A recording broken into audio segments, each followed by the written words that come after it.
Welcome back to our channel. So today we'll be reading Disney Pixar's Up.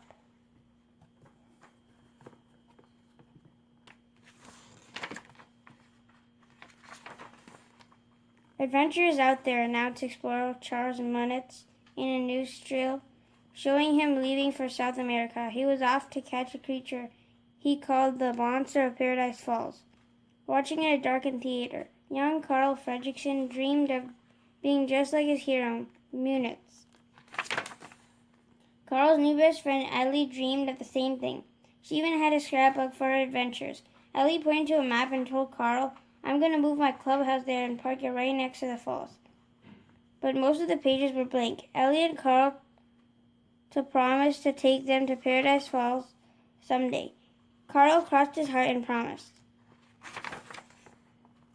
When they grew up, Carl and Ellie got married, fixed up their old clubhouse, and moved in. Carl sold balloons at the zoo where Ellie worked, taking care of the animals. The couple spent many happy years together, though they never did make it to Paradise Falls.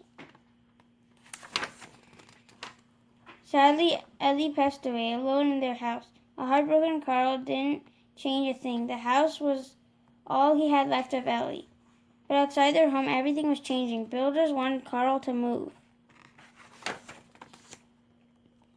Then one day, a young boy knocked on Carl's door. "Good afternoon," said the boy. "My name is Russell. I'm a junior wilderness explorer.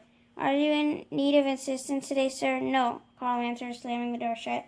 But Russell knocked again, so Carl told him to find a pesky snag. There was no such creature, but Carl didn't know that. Carl knew Russell wouldn't be bothering him for a while. That night, Carl opened Ellie's scrapbook. He remembered his promise about taking her to Paradise Falls. Carl didn't want to leave their house, but he did want to keep his promise. So instead of moving out, Carl did something else. With the help of thousands of colorful balloons and a homemade ceiling system, Carl moved his house up, up, up into the sky. Suddenly there was a knock at the door. It was Russell. He had been under the porch looking for snipes when the house lifted up. "Please let me in," the frightened boy pleaded. "No," Carl said, but in the end he let Russell in. Carl was about to take Russell home when a storm changed everything.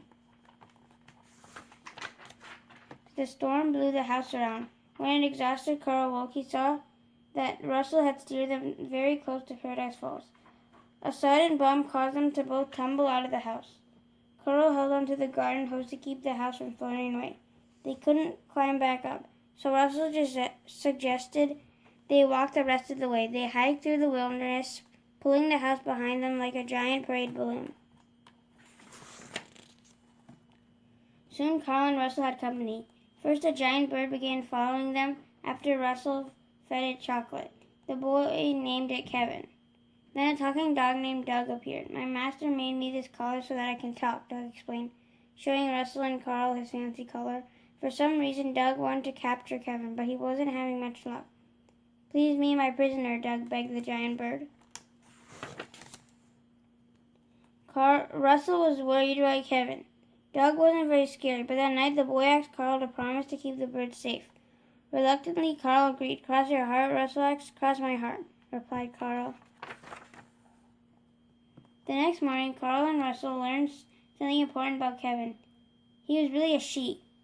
Kevin left to take care of her babies, who were calling in the distance. Then Doug's pack arrived. The scary dogs were angry because Doug had let the bird escape. The pack also thought that Carl and Russell were intruders and brought them to the pack's master, who turned out to be Charles Munitz, Carl's childhood hero. Munitz led them to a huge cave where he had kept his airship, Spirit of Adventure. Carl left his house anchored in the cave while he and Russell went aboard. For letting the bird escape, the pack left Doug outside wearing the cone of shame. "I do not like the cone of shame," Doug said sadly.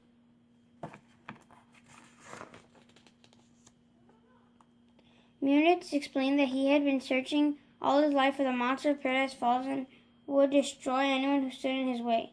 Carl realized that this monster was really Kevin.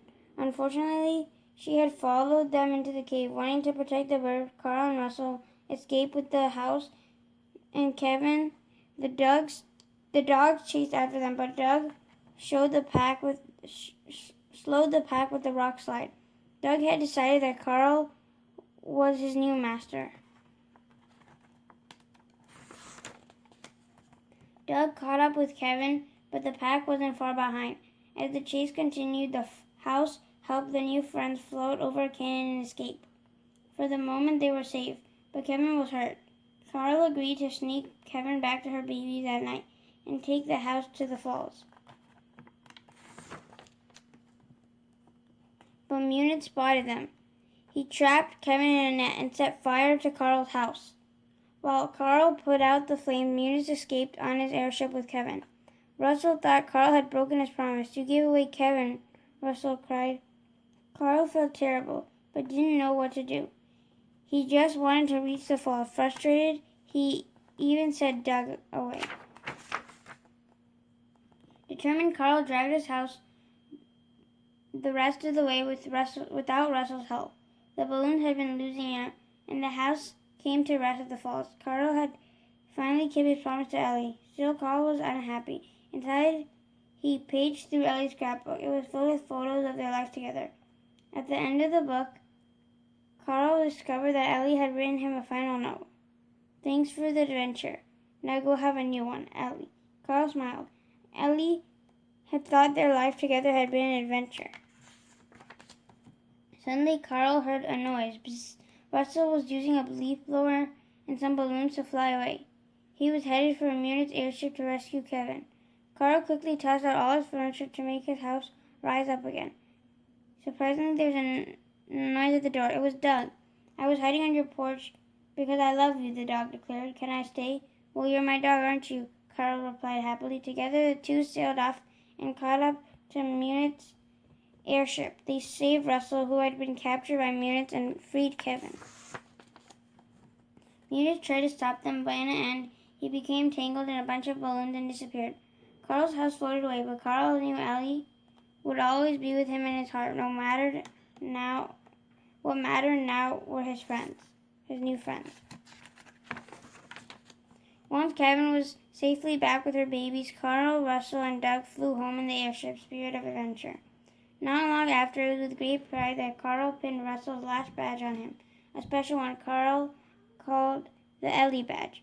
Adventures were out there, and Carl and Russell were ready for them.